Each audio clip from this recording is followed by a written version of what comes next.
Memang paling enak berbisnis itu dengan pasangan gitu ya. Apalagi bisnisnya sesuai dengan apa yang mereka sukai bersama ya.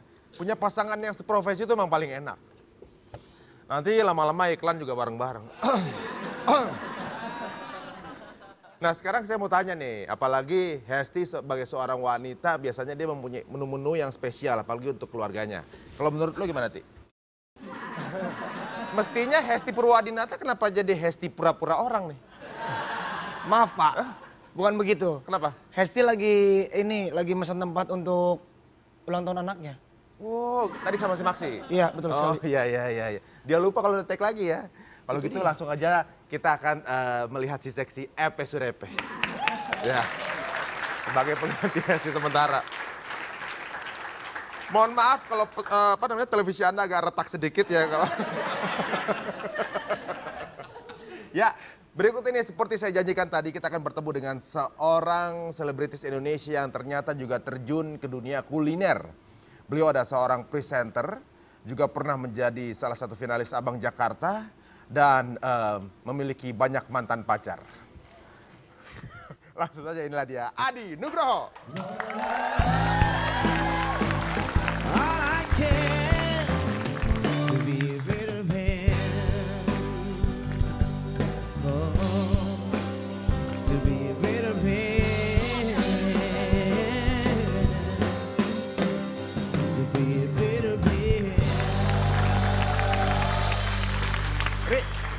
Ada Alex Sabat kayaknya ya di sini ya. Alex Sabat ya. Oh bukan ya? Ini Alex tapi memang udah berabad-abad mukanya. Terima kasih Pak. Iya. Wah dia ini simbolnya atau juga maskotnya acara Tonight Show. Udah tepuk tangan buat Epe ya. Kenapa diletakkan di sebelah meja saya? Soalnya sekarang berfungsi sebagai router wifi. Ini gak ada internet soalnya. Oke, Adi Nugroho. Banyak yang mengenal Adi Nugroho sejak membawakan acara pencarian bakat. Sampai akhirnya image-nya sangat kuat sekali. Setelah saat itu pacarannya ganti-ganti terus sekarang. Sebelum kita masuk ke dunia kuliner, udah berapa kali pacaran Di? Selama hidup? 2, 3 lah ya. 3 ya? Yang jelas ya. Oke. Sekarang kita kembali ke bisnis ya. Kenapa pilihnya kuliner? Kuliner itu kan namanya semua orang pasti butuh makan ya nggak, Ri? Iya. Semua orang butuh makan, terus selama orang masih lapar, sehari harus makan sekali sampai 3 kali, ya kan? Pasti yang namanya kuliner tetap menjanjikan. Ya kan ada sandang, pangan, papan. Nah ini pangan nih, gitu kan? Itu penting banget tuh, gitu. Nah, pernah nggak sih coba bisnis lain sebelum kuliner? Kontraktor sama interior design. Kontraktor sempet tuh? Masih nggak? Sempet. Sekarang lagi mau ngalih ke developer. Oh developer malah, lebih skupnya lebih tinggi lagi. Sempat berapa tahun? Dulu sekitar 3 tahun. 3 tahun. Kemudian berhenti atau konsen ke itu dulu? Waktu itu berhenti dulu, terus beralih ke kuliner gitu kan. Sambil juga ada yang lain lah gitu. Oh begitu. Bicara mengenai bisnisnya Adi, sekarang kita akan lihat grafis di sini. Ya. Ini adalah peresmian Sushi Miyabi ya Tebet ya. Sushi itu, Miyabi Tebet. Gue sama kembaran gue sebelah gue ya, Christian Sugiono. Benar. Ini? Kembaran ini? Oh bukan. Bukan. Oh udah GR aja langsung buka kacamata. Ini sama Christian Sugiono, cuma berdua aja? Sebelahnya ada Dude ya. Iya, Dude Dude Halino. Waktu itu cabang kedua ya, Ri ya. Cabang kedua? Cabang kedua. Sekarang Sushi Miyabi udah berapa cabang? Sekarang Sushi Miyabi di Jakarta ada 7, terus di Bali juga ada Warung Miyabi dengan konsep yang agak beda, ada 2 cabang. Udah 8 restoran loh. Ini siapa aja yang bergabung di Sushi Miyabi nih? Beda-beda, jadi kalau untuk tiap cabang pun beda-beda, tapi kurang lebih kalau secara totalnya itu ada Christian Sugiono, ada Dude Arlino, ada Shirin Sungkar, terus ada Titi Kamal, ada Teguh Wisnu, terus Thomas Nawilis, ada Iren, gitu kan. Kalau di Bali untuk cabang pertama kebetulan waktu itu gue nyoba sendiri karena kan keluar kota nih, takut kenapa-napa gitu kan. Kalau belum berhasil takutnya ribet nih ngajak-ngajak teman gitu kan. Nah di cabang kedua itu ada Donita, ada Raffi Ahmad sama Thomas Nawilis. Nah gitu. Ada Donita juga? Ada Donita juga ya? Ada. Oh gitu. Jadi nggak kemana-mana gitu ya? Oke. Berbicara mengenai bisnis sushi sendiri, awalnya ketika akhirnya menentukan untuk bisnis kuliner, pasti kan dibutuhkan ilmu dulu untuk masuk ke sini. Sempat belajar dulu atau memang sudah ada rekanan bisnis yang tahu bisnis ini? Mentor lah istilahnya gitu Mentor, ya. Kalau mentor nggak ada sebenarnya Ri, waktu itu. Cuma memang untuk nge-breakdown-nya sendiri udah sekitar 5 tahun waktu itu. Jadi ngubek-ngubek lah, buka-buka internet, googling segala macam gitu kan. Gimana sih caranya nih biar bisa bisnis restoran. Terus udah gitu namanya restoran kan harus ada chefnya nih. Siapa chefnya? Masakannya apa? Wah masih out-outan lah. Oh jadi belum ketemu nih? Belum ketemu. Ibaratnya mau ambil apa, jenis makanannya belum ada waktu itu? Belum ada gitu kan. Sampai akhirnya tiba-tiba sebelum buka Sushi Miyabi itu pertama kali, ada yang nawarin. Waktu itu Baim Wong nawarin untuk buka restoran bareng sama Baim. Cuma kebetulan pas waktu itu, kayaknya gue nggak jadi ikutan deh gitu kan. Tiba-tiba emang udah nyangkut nih di sini kurang lebih kayak gini lah bisnis restoran. Mulailah coba diubek-ubek lagi. Akhirnya ketemu chef yang bisa bikinnya sushi waktu itu, gitu kan. Dan sushi juga lagi naik daun. Hajar boleh. Hajar sushi. Jadi pilihnya ada sushi ya? Nyongkru. Tapi secara pribadi suka sushi juga? Lumayan. Lumayan. Nah, ketika akhirnya memilih sushi, pasti tahu banyak mengenai sushi. Apa yang lu tahu mengenai sushi? Sushi itu adalah makanan Jepang yang digulung-gulung, ya kan? Terus udah gitu apa ya, istilahnya dibilang sehat-sehat, gitu kan? Sehat, Makanan sehat, nggak berlemak, gitu kan? Terus apa namanya, ya sushi Praktis itu gitu ya? praktis lah, makanan Jepang yang bisa take away apa segala macam bisa. Nah, sushi yang ditawarkan oleh Adi itu taste-nya ke Indonesia apa ke Jepang? Ke Indonesia. Ke Indonesia? Jadi udah fusion dia, gitu. Jadi kalau apa namanya bedanya di restoran gua gitu ya, di Sushi Miyabi itu, apa namanya, taste-nya itu udah di Indonesiakan, gitu. Jadi ada yang aslinya, yang benar-benar rasa Jepang, gitu kan, ada juga yang asli. Gitu. Kebanyakan malah yang sekarang ini udah digabungkan dengan rasa Indonesia. Jadi Dengan mungkin Indonesia, lo mau coba sushi rasa rendang, ya kan? Ada sekarang? Ada. Rasa balado? Ada. Oh gitu. Jadi Jadi biasa makan apa Ri, biasa Dek? Kalau makan apa tuh? saya makan nasi biasanya. Makan nasi ya? Saya pikir makan biasa Dek. Biasanya salmon lah, Oh, salmon ya? salmon yang Oke. pasti. Kalau biasanya kan orang tuh identik kalau misalnya sushi itu bawaannya pasti mereka takut dengan makanan ikan mentah. Tapi berhubung sudah di Indonesia kan sekarang pokoknya menu-menu yang orang Indonesia pasti suka juga ditawarkan di sana. Betul, betul. Oh gitu. Secara bisnis dari pembukaan yang pertama itu boleh tahu nggak BEP, waktu BEP-nya itu berapa lama? Waktu cabang yang pertama kayaknya sih 3 bulan ya. 3 bulan sudah 3 BEP? bulan nih. Mantep banget. Udah siap Itu- kawin kayaknya nih. Aduh, siap. Jadi jadi gini Ri, yang 3 bulan itu Ri, di luar dugaan Ri. Luar dugaan banget. Tadi perhitungannya sekitar 8 bulan lah setahun. Heeh. Tiba-tiba 3 bulan. 3 bulan langsung buka cabang. Langsung buka cabang lagi yang kedua. Di antara semua 9 ini yang paling subur. Yang paling subur sekarang. Sekarang paling subur Kemang, Bali. Bali yang cabang pertama tuh. Yang cabang Warung kedua Yabi yang di buka dekat bandara kan? Dekat bandara. Terus apa namanya Depok. Depok, terus Kalimalang, Tebet. Kalau Depok termasuk ya? Depok Soalnya termasuk. kalau dekat rumah jadi kadang-kadang nyulik gitu. Cuma nggak mau bilang kalau temennya Adi takutnya dikasih diskon soalnya. Oke, Pak mau nanya apa? Mas Adi, Ya. ABG zaman sekarang ini kan suka sushi. Apakah itu menjadi tren atau apa? Mungkin ikut-ikutan aja gitu? Ikut-ikutan aja Oke. atau Kalau- cuma mau eksis aja? Apanya susinya apa Enggak, ABG-nya? anak-anak ABG ABG-nya sekarang tuh. biasanya makan sushi. Oh, ya itu tren gitu kan. Jadi apa sih kalau dulu misalnya orang pada makan dimsum. Ya. Sekarang tuh trennya tuh kayak apa ya?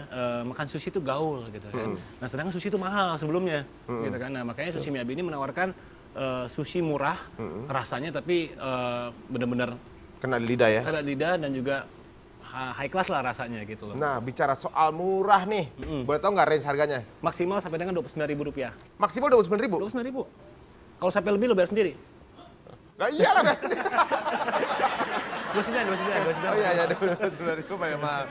Ya, berikutnya kita akan berikan informasi bahwa Indonesia itu ternyata memiliki banyak sekali kelebihan dalam sisi kuliner. Bahkan makanan Jepang yang tadi juga diutarakan oleh Adi itu mampu diindonesiakan dengan apa yang ada di Indonesia. Inilah dia, Bangga Indonesia.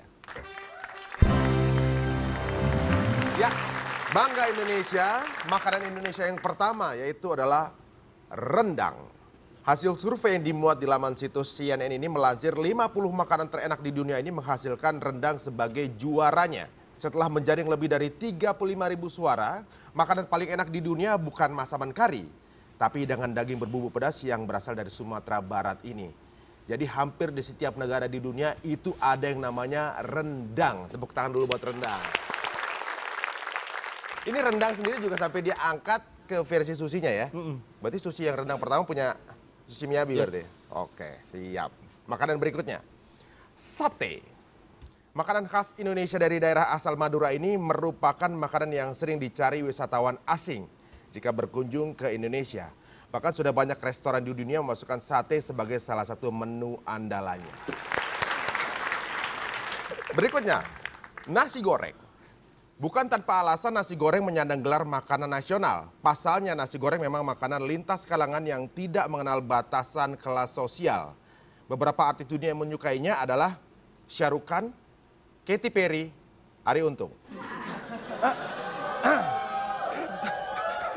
Dan EP Surepe.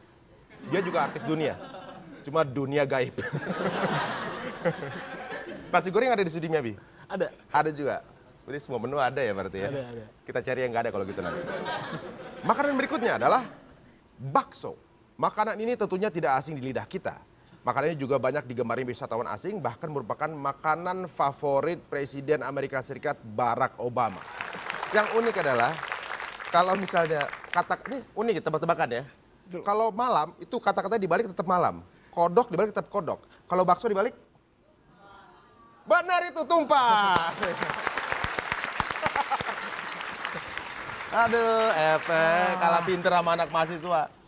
Nah, di antara menu tadi, ada nggak yang dibawa sama sushi Miyabi selain rendang?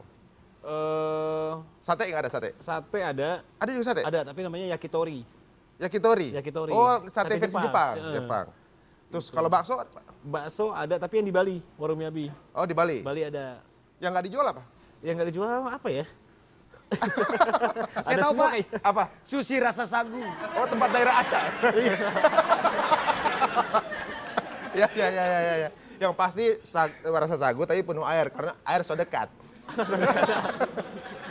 Jadi kan selain kuliner yang sekarang ini sedang dirambah oleh Adi, kira-kira misalnya ada kesempatan untuk merambah bisnis lain, udah visi kemana nih? Kalau sekarang ini sih yang lagi dikejar ke properti, ke developer, jadi gitu karena kan sesuai dengan bidang pelajaran dulu. Ambil apa sipil? Teknik sipil. Oh sama. Oh, sama gitu ya? Sama. Waduh, kulik juga gitu rupanya ya? Sama dulu kalau ada bangunan itu, biasanya kan ngatur-ngaturin. Saya bagian malu-maluin. Dulu lulus tapi kan? Lulus ya 12 tahunan lah. Properti gitu. Kenapa jauh dari kuliner ke properti? Karena kan kayak tadi kan ada sandang, pangan, papan gitu kan? Oh, pangannya udah, sekarang papannya? Papannya gitu kan. Oh, gitu. Kebutuhan sekarang ini kan untuk di Indonesia sendiri kebutuhannya masih sekitar 13 juta perumahan gitu ya untuk rakyat Indonesia. Pertumbuhan per tahun itu sekitar 1,2 juta gitu. Jadi memang saat ini memang masih butuh banget perumahan lah, tempat tinggal, apartemen untuk masyarakat Indonesia gitu kan. Dan juga untuk konstruksi sendiri juga lagi lagi naik nih Ri. Sampai tahun 2015 diprediksi ini bakal bagus banget gitu loh. Jadi emang kalau mau mulai ya sekarang ini. Sekarang emang nggak pernah mati properti ya. Nanti mungkin bikin restoran nggak perlu bangun lagi, bangun sendiri, bikin restoran sendiri ya, luar biasa juga ya. Tentunya juga Adi yang sekarang ini dalam waktu 2,5 tahun sudah memiliki 9 tempat kuliner. Udah gitu, tentunya juga akan memiliki, berarti di BIP sudah dari 3 bulan itu udah? 3 bulan di hari pertama, 9 berarti sudah berlipat ganda keuntungannya. Nah, sekarang Adi akan memberikan tips pada yang baru akan memulai bisnis ini. Silakan kita berikan kesempatan kepada Adi Nugroho.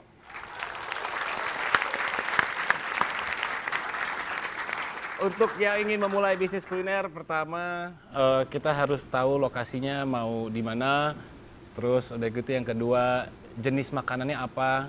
Nah, dari jenis makanannya apa, kita cari siapa yang masaknya, gitu kan. Nah, sambil berjalan, sambil kita nyari lokasi, sambil kita nyari konsep makanannya apa, jangan lupa kita harus tahu hitung-hitungannya. Kita harus tahu ilmunya, entah dari buku, entah nanya sama orang. Alangkah baiknya kalau kita punya mentor yang bisa ngajarin kita. Kalau saya dulu saya nggak punya mentor, tapi saya berani coba belajar untuk pelan-pelan, terus juga nyari konsep bisnisnya seperti apa sih, hitungan Excelnya seperti apa, segala macam. Dan yang kelima, pas kita buka restoran itu kalau bisa jangan kita buka yang terlalu biasa. Dari namanya harus ganggu, harus bagus gitu kan. Terus di daerah tersebut kalau bisa kita nggak punya banyak pesaing. Jadi kita yang jadi nomor 1. Untuk menjadi perhatian orang memang jangan biasa-biasa saja. Harus ada sesuatu yang membuat orang tertarik untuk mengetahui apa sebenarnya di dalamnya. Dan Adi sudah memberikan sedikit tips kepada kita. Mudah-mudahan yang lagi mencoba membuka usaha bisa mendapatkan jalan keluar terbaik. Bukan hanya kuliner aja, mungkin usaha lain juga kan hampir sama juga tipsnya kan. Ya, tepuk tangan sekali buat Adi Nugroho, mudah-mudahan tambah sukses. Amin. Membuka gerai ke-10-nya bersama saya Ari Untung ya. Ditunggu aja. Nah, berbicara mengenai kesuksesan, kita memiliki kesempatan kepada para followers kita untuk sama-sama kita menjalin kesuksesan bersama dengan cara, mari sama-sama follow kita di tunashow_net. Semua yang ingin mendapatkan informasi atau juga memberikan kritik dan saran, kita berikan kesempatan. Yang ingin menonton Tonight Show dalam versi SD gampang sekali di First Media di channel 371. Dan quote terakhir datangnya dari Rasulullah nih katanya mengenai makanan. Kalau mau sehat, makan lagi lapar, berhentilah sebelum kenyang. Sampai ketemu lagi di episode berikutnya dari Tonight Show.